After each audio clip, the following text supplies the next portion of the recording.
With millions of ballots already cast, Donald Trump and Joe Biden square off this week in the final presidential debate. Joining us now, Trump campaign senior advisor, Jason Miller. Jason, I want to start with the president's comments last night in Michigan about that state's governor, Gretchen Whitmer. Here they are. You got to get your governor to open up your state, okay?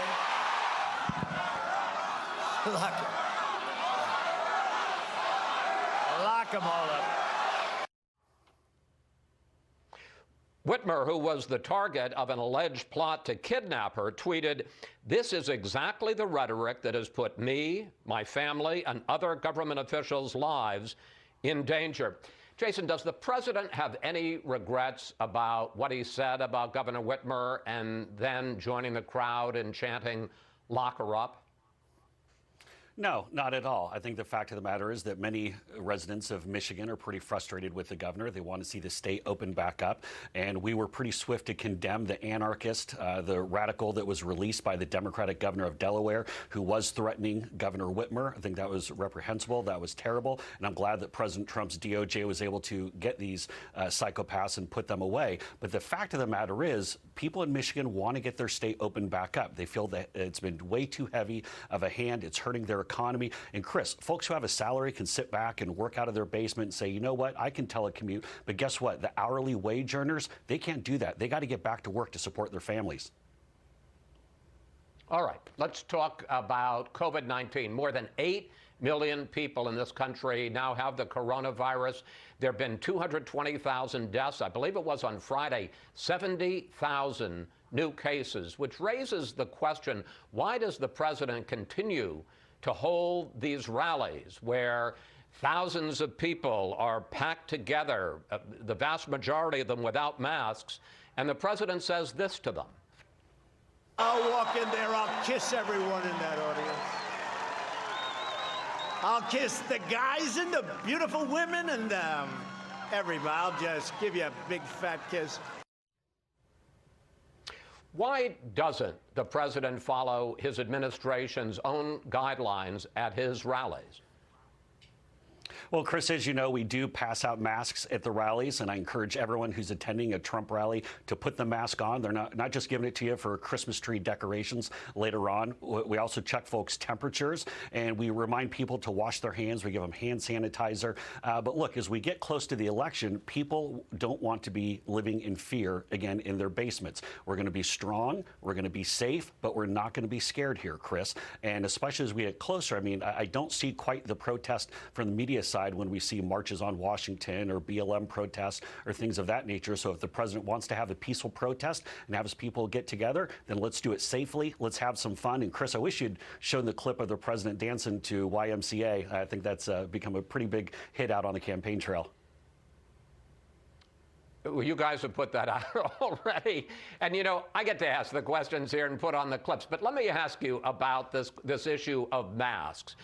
Because you say, well, you hand out the mask. But the president sends a very mixed message about the idea of wearing masks. I want to show what he said this week and then show what his own administration's top infectious disease expert, Dr. Fauci, said. Take a look.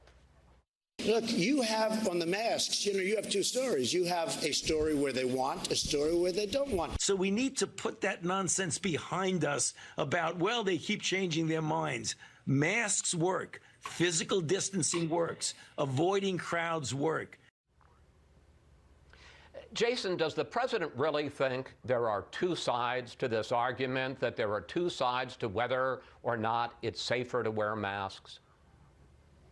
Well, Chris, as you've seen, the president has encouraged people to wear masks. He's put that out on Twitter. We've seen him when he's going to Walter Reed Hospital, a number of other places wearing a mask, when he's touring a lab, when he's not able to socially distance. But the fact of the matter is masks on their own, while very, very important, are not the cure-all. So, for example, you take someone like President Trump, who frequently the people around him will have their masks on, they'll be tested, and somehow he still got COVID. And so there's a lot about this virus that we don't know, but masks are important. The president has urge people to wear them. And again, if you're attending a Trump rally, I urge you to wear your mask, be safe, wash your hands. We always check folks' temperatures before they come in. But you know what, Chris? We're not going to be scared. We're not going to live in fear. We're going to defeat this virus. And quite frankly, that's a big differential in this race between President Trump and Joe Biden. If you want to defeat COVID, vote for President Trump. If you want to live in your basement the rest of your life, well, Joe Biden's a good option for you. Well, they're going to get a chance to talk about that in the debate, which their final debate they're going to hold this Thursday, October 22nd. One of Mr. Trump's own debate advisors, Chris Christie, who ended up getting COVID himself, said right after that first debate he thought the president came in too hot. Here is one of many examples of that. It's not what you've said, and it's not what your party has said. That is simply your party a lie. doesn't say it. Your party wants to go socialist medicine. My party is and me. Socialist right healthcare. now, I am and the they're going to Democratic dominate Party. you, Joe. You know that. President Trump, by count, interrupted 145 times in the 90 minutes of that debate. So the question I have is, does he plan to be as disruptive in the debate this week as he was then? Or will we see more of the same, or is he going to change his strategy? Well, Chris, I still think that's about half as many times as the president was interrupted at his town hall on Thursday night. So when you look at the full picture, I think he did pretty well, and I think he won the first debate. But I think that as we go to, I'm glad you bring up the debate, because as we saw Mayor Pete in this last segment brought up the issue of foreign policy. And in fact, you kind of helped him a little bit with some of his clips from the primary, talking about Joe Biden's disastrous foreign policy, his support for endless wars. You know, we were supposed to have a debate largely focused on foreign policy this next Thursday, which would be perfect, especially as we talk about the issue of Joe Biden potentially being compromised. We know Fox News has confirmed the authenticity of these emails from the Hunter Biden Chinese cash scandal that's going on right now, that the New York Post has been covering pretty extensively. I wish we were spending a lot more time going into foreign policy, especially as President Trump has these peace deals that he's able to point to. But when you talk about style and you talk about approach, I do think that President Trump is going to give Joe Biden a little bit more room to explain himself on some of these issues. Whether it is, are you the chairman? Are you the big guy, as we've seen articulated in these emails? Do you support packing the court? I do think the president's going to want to hear Joe Biden's answer on some of these, and will definitely give him all the time that Joe Biden wants to talk about packing the court. I think he's going to get it on Thursday. I want to ask you two quick questions. I'm going to need short answers from you. First of all, Ben Sasse, a quite conservative Republican senator from Nebraska, held a telephone town hall with some of his constituents this week. And here's what he had to say about President Trump. The way he kisses dictators' butts, the way he treats women and spends like a drunken sailor. He mocks evangelicals behind closed doors. His family has treated the presidency like a business opportunity. He's flirted with white supremacists. The president then responded on Twitter, "Little Ben Sasse, rather stupid and obnoxious ways, embarrassment to the great state of Nebraska." Jason, is that how the president hopes to win over voters who may be concerned about his presidential bearing?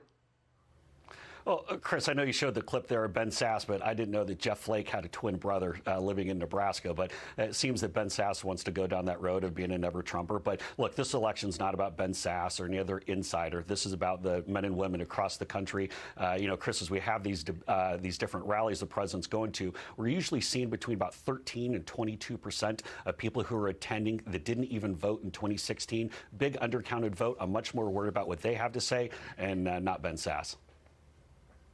Finally, let's talk about Hunter Biden, Joe Biden. The president has been hitting the Bidens hard for the revelations, alleged revelations in the Hunter Biden emails. Here's an example.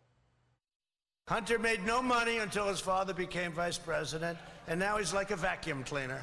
I'll tell you what, it's an organized crime family as far as I'm concerned.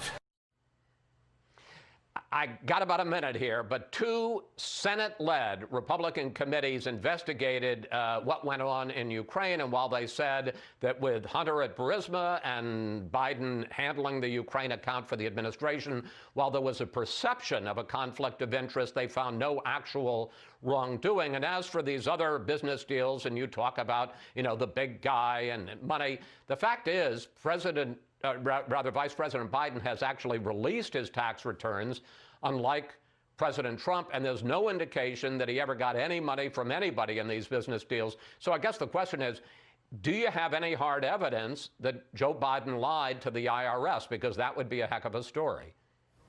Well, we do know that Joe Biden lied to the American public when he said that he never discussed his son Hunter's business dealings, but we have pictures of him with a Burisma executive. We know that he played golf with them. We know that there's independent confirmation that one of these meetings did happen. And Chris, here's the key takeaway for anyone who's watching at home.